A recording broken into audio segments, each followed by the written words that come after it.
The Health Ministry has released the latest COVID figures. Active cases now stand at 44,029. Total number of cases, which has now climbed up to 67,152. More than 2,200 deaths which have been reported. Currently, the number of casualties stand at 2,206, with more than 2,000 patients who have recovered from across the country. Vikram, my colleague, joins us with more details and also a state-wise breakdown. Vikram. Well, Christine, as expected, the health ministry has just updated the numbers, and the state governments, they update the numbers in advance. So it was expected that the numbers would rise above the 67,000 mark. But let us give you what we've been tracking in the past 1 week is that are these specific states where the numbers have been rising on a daily basis, and that it continues to be the same story in all those states. Starting with Maharashtra, which is the biggest picture of concern for the country right now. In Maharashtra, the total number of cases has crossed 22,000 mark, and the death toll has crossed 800 marks. So yesterday, the death toll in Maharashtra was somewhere above 750, but now it's gone to 830. So in India, total there have been 97 deaths across in the past 24 hours, and the maximum of them have come from Maharashtra. The second big picture of concern is coming from Gujarat, where the total number of cases has crossed the 8,100 mark. It's already almost 8,200, and the death toll is nearly 500. It's 493. So 493 deaths in 8,194 cases. That is an extremely high mortality rate, which is a big picture of worry.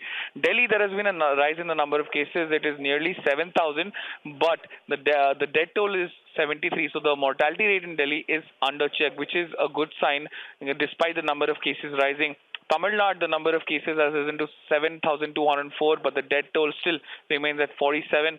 And West Bengal, the total number of deaths have crossed 180. Now it's at 185, and the total number of cases is nearly 2,000. Uttar Pradesh, the total number of cases almost 3,500, and the deaths at 74. So before the Prime Minister is meeting with the Chief Ministers today, because all eyes will be on what the Prime Minister and the Chief Minister decide during that meeting. It'll be quite in focus how the strategy will go along for these particular 4-5 states where the numbers have been rising constantly in the past 1 week. Overall, 97 deaths have been reported in the last 24 hours. So the number of deaths have been constantly rising in the past 1 week, but the rise is not that significant, and the spike and also, it's important to point out that the recoveries have crossed the 20,000 mark, almost 21,000 recoveries, 20,916 people have recovered. And also, just to end with, let me just give you the mortality rate of India. It is just around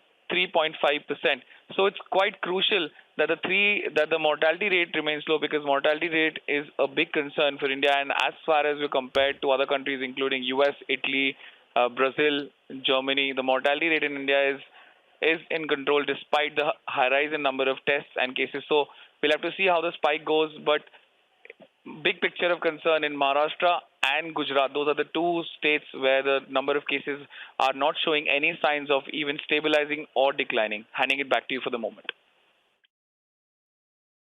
Yes, and we are looking at a recovery rate of 31.15%, Vikram, which is also a good sign. But as of now, 97 deaths which have been reported in the past 24 hours, a spike of 4,213 cases in the last 24 hours, which has now taken the total to 67,152. The total number of COVID-19 cases in India has now crossed 67,000 mark, with the recovery rate currently standing at 31.15% and the mortality rate almost at 3.5%.